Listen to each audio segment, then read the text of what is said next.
pessoa que nos escreve lá da Bahia, que pede para não ser identificada, me conta, né, uma história. Ela é casada há 7 anos e há 5 meses atrás, ou seja, em janeiro deste ano, ela descobriu que o marido a traía com uma outra mulher. E que inclusive já tem um filho e 9 meses. Ela também tem 2 filhos com ele e sempre foi uma boa esposa, trabalha, cuida muito dele.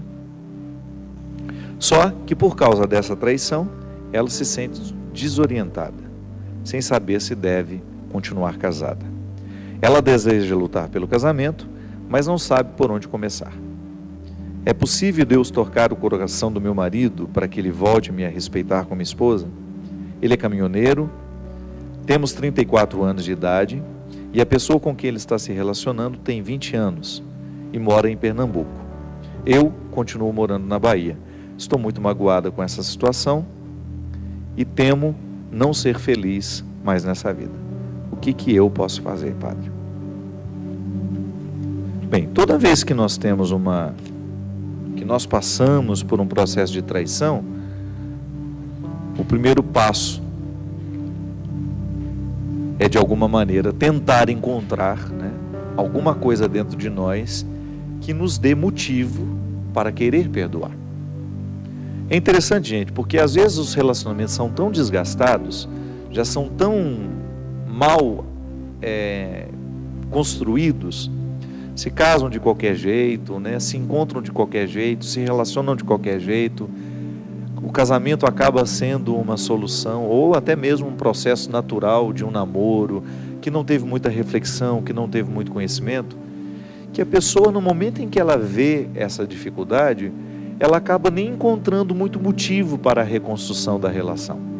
Então o primeiro passo é aí, é você identificar se esse relacionamento com esse marido deixou em você motivos para um recomeço. Esse motivo nós chamamos de amor. Eu não tenho dúvida de que toda pessoa que ama de verdade, tem a possibilidade, num determinado momento, trair o amor que ama.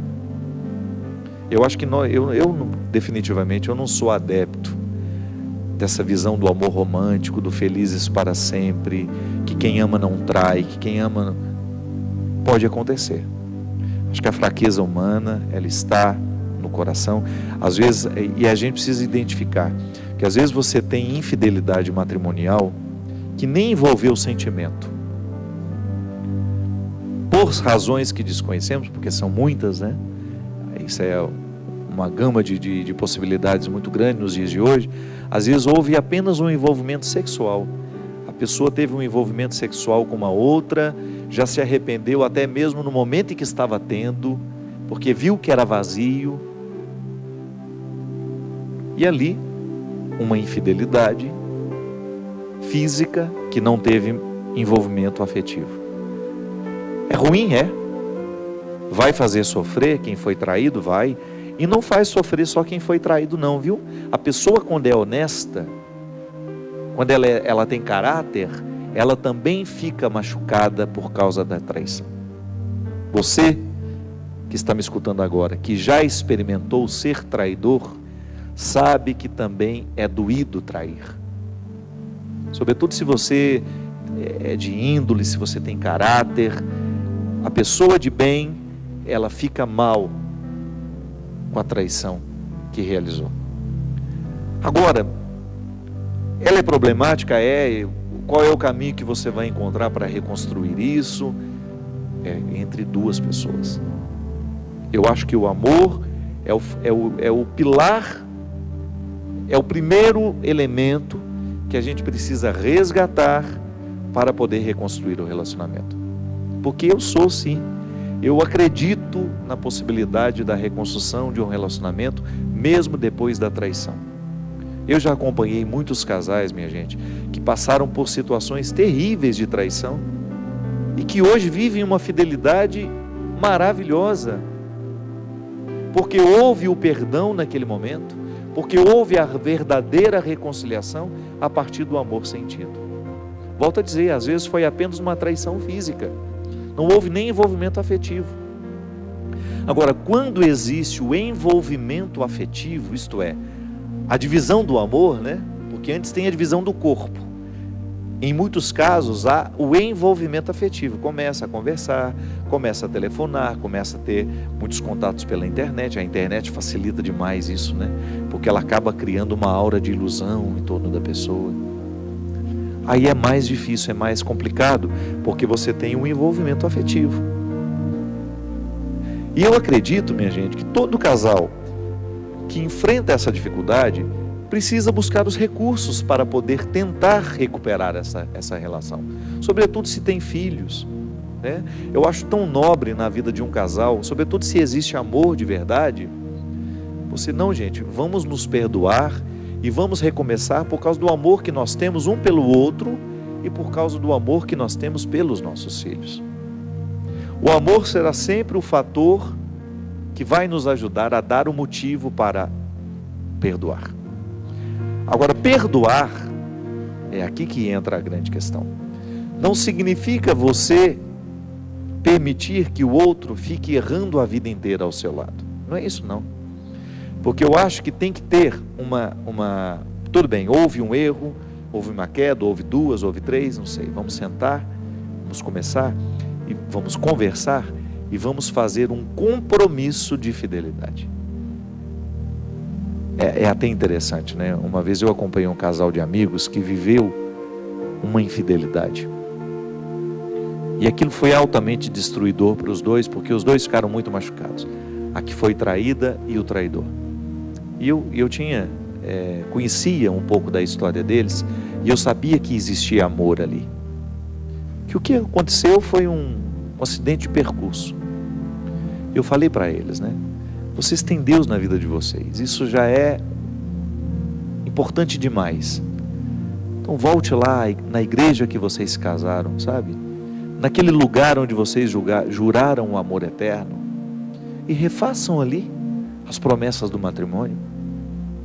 Eu acho que rezar o casamento todos os dias é importante. Rezar o compromisso assumido é importante. Sabe, minha gente, eu estou cada vez mais convencido de que as pessoas que não têm Deus em suas vidas, elas sofrem muito mais. Porque Deus, quando Ele participa da nossa vida de uma maneira, sim, né? Quando eu vivo naturalmente a minha experiência de fé, Deus é o meu motivo para a superação o tempo todo. Eu acredito que Deus me chama o tempo todo para ser um homem melhor. O casal acredita que Deus o chama o tempo todo para ser um casal melhor, para ser um melhor marido, para ser uma melhor esposa, para ser um melhor pai, uma melhor mãe. É o elemento da fé.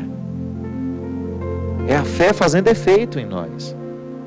Então volte lá na igreja em que vocês se casaram e refaçam os compromissos nupciais.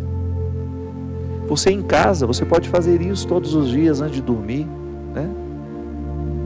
Fazer disso até um ato romântico. Rezar de maneira romântica, né? É você voltar a prometer à sua esposa diante de Deus que você quer ser fiel a ela, que você quer respeitá-la, que você quer amá-la. A esposa a mesma coisa. À medida que tem filho, traga o filho de vez em quando para essa oração, para rezar com vocês, para ele perceber que vocês estão comprometidos em fazer um lar ser mais feliz. Às vezes, minha gente, uma atitude como essa modifica até o comportamento do filho.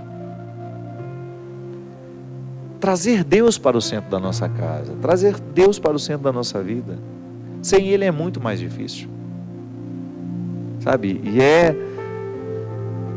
interessante como na correria do nosso dia a dia, nós podemos nos esquecer dessa fidelidade, nós podemos nos esquecer de renovar o nosso compromisso, a gente nivelar por baixo a nossa casa, né? Ou nivelar por baixo o nosso relacionamento. É tão triste quando você percebe que as pessoas estão niveladas por baixo, que a família está vivendo de qualquer jeito.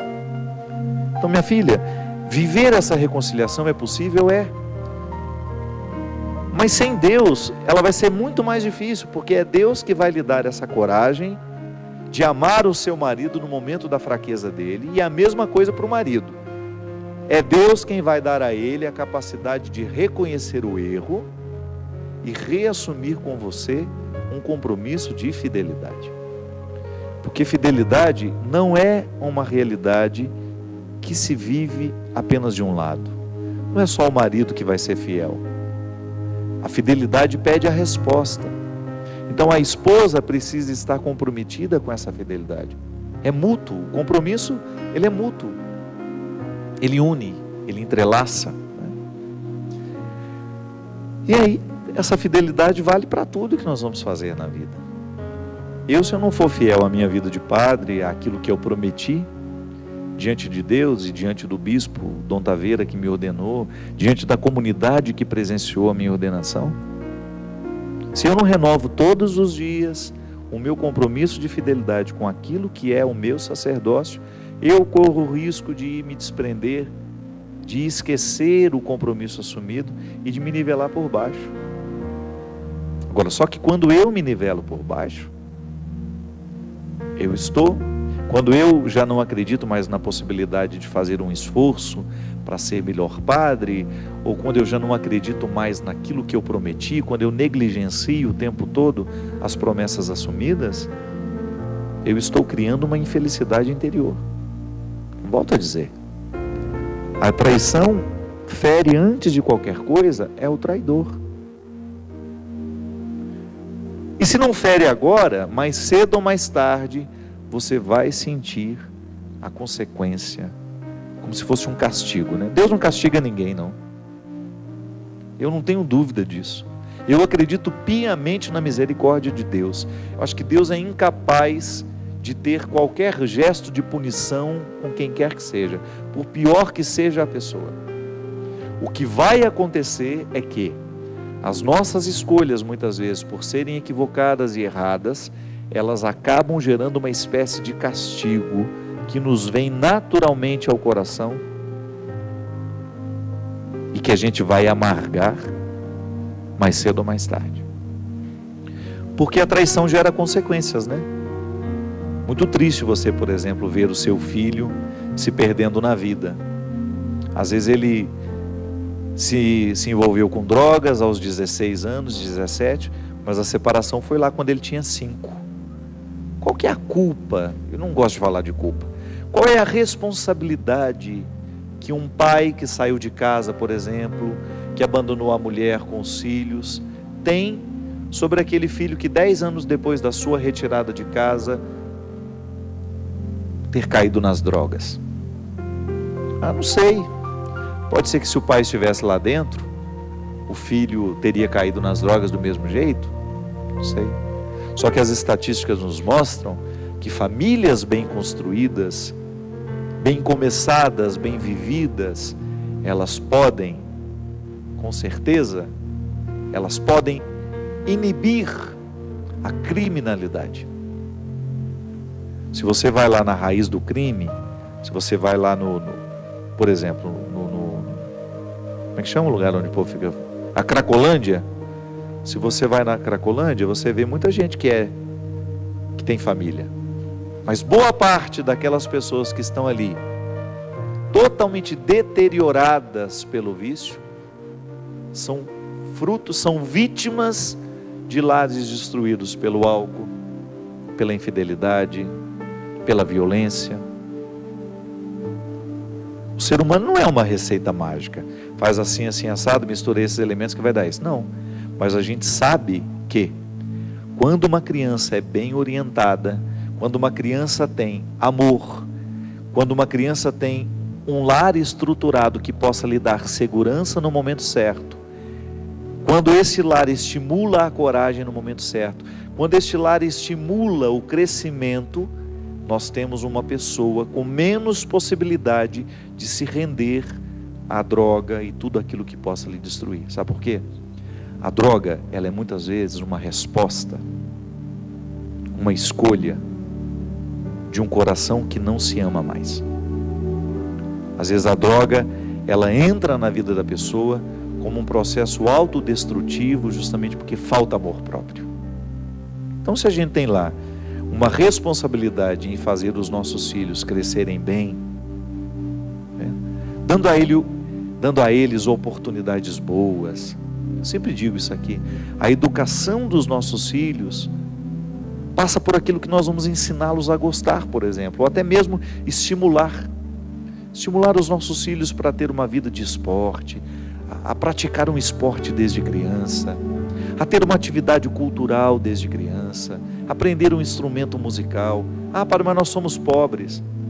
Pois é, uma sugestão que eu dou aos prefeitos, né?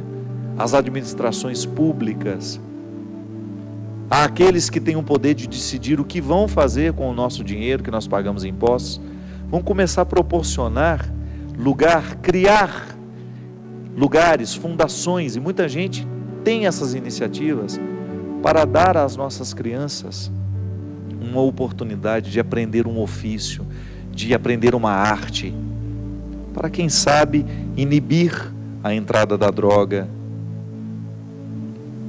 inibir o processo da autodestruição que tantas vezes nos desconcerta, né?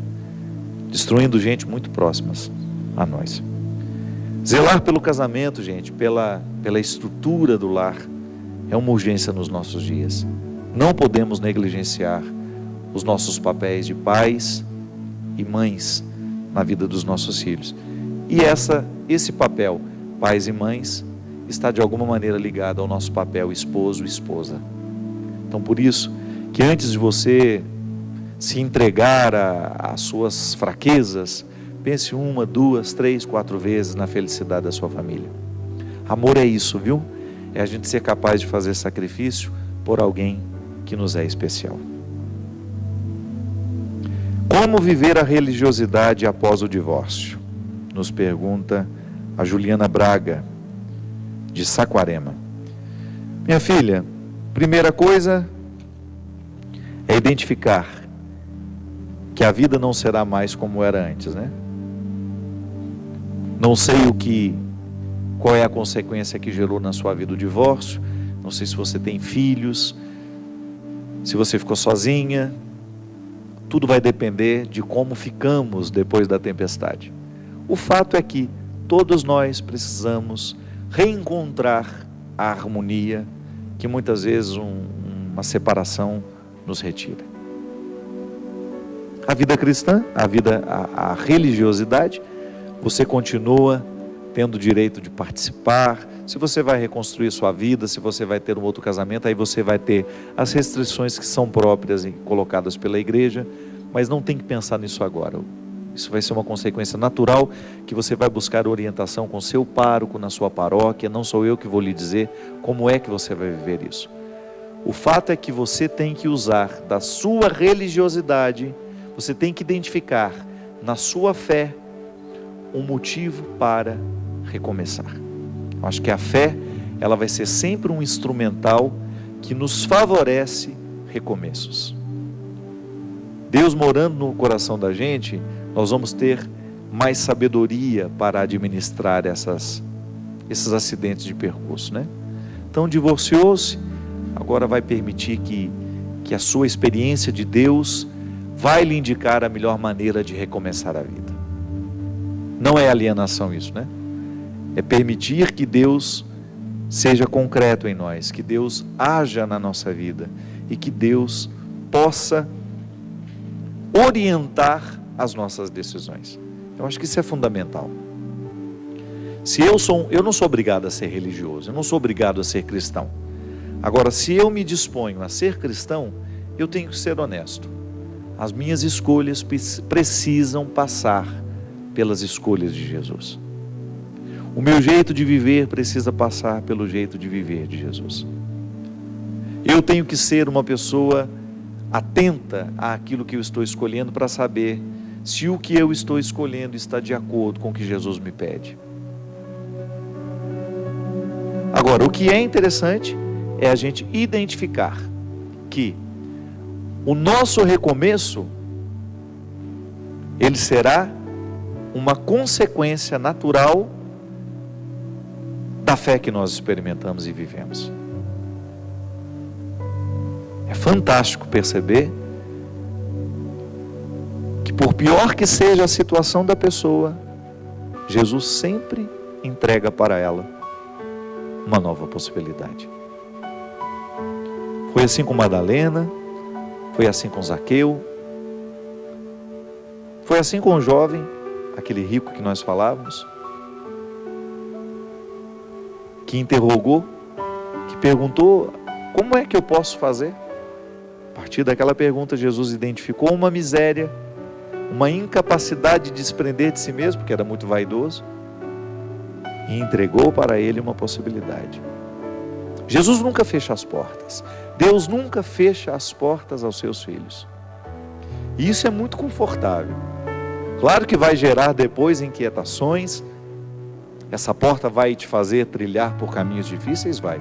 Mas são caminhos que vão lhe ajudar a ser feliz. Não tenha medo. E se você identifica que hoje existem muitas portas fechadas para você, não fique parado nelas. Procure a porta que Deus lhe abriu.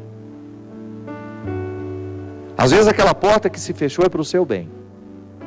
Às vezes nós lamentamos demais a porta que está fechada. Ah, está muito difícil, padre, eu estava esperando tanto que aquilo desse certo. Quem disse que aquilo era para o seu bem? Dê a Deus a oportunidade de abrir a porta certa. Peça a Ele sabedoria para identificar qual porta realmente vale a pena hoje você passar por ela. E não há absolutamente nada que você possa ter feito até o dia de hoje que mude esse projeto de Deus para você. Ele ainda acredita em você. Não há nenhum erro que você possa ter cometido que faça Deus mudar de ideia, que faça Deus mudar de ideia a respeito daquilo que Ele pensa para você. Deus lhe quer feliz. Deus lhe quer realizado. Mas você terá que fazer a sua parte.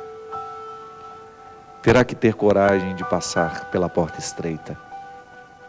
Terá que ter coragem de enfrentar a si mesmo, de vencer os seus pessimismos, as suas invejas, os seus sentimentos mesquinhos. Porque depois que tiver coragem de fazer este movimento, você pode ter certeza que a mão de Deus vai lhe sustentar durante todo o percurso. Ele não fará por você, mas vai lhe sustentar, vai lhe dar força, para que você tenha condições de fazer essa parte do milagre, que Ele já começou, e que agora está na sua decisão. Obrigado pela sua companhia. Que Deus abençoe os seus propósitos, e que derrame sobre o seu coração, sobre a sua vida, a sua bênção. Ele que é Pai, Filho e Espírito Santo. Amém. Até a semana que vem, se Deus quiser. Já me condeno tanto pelos erros que na vida eu cometi, pelas vezes que eu não soube decidir, e assim o meu coração gritava, desespero de quem ama. Coração, tu que estás dentro em meu peito, me condenas desse jeito, e eu não sei por qual motivo, se és divina voz em mim. Só te peço, por favor, eu sou humano,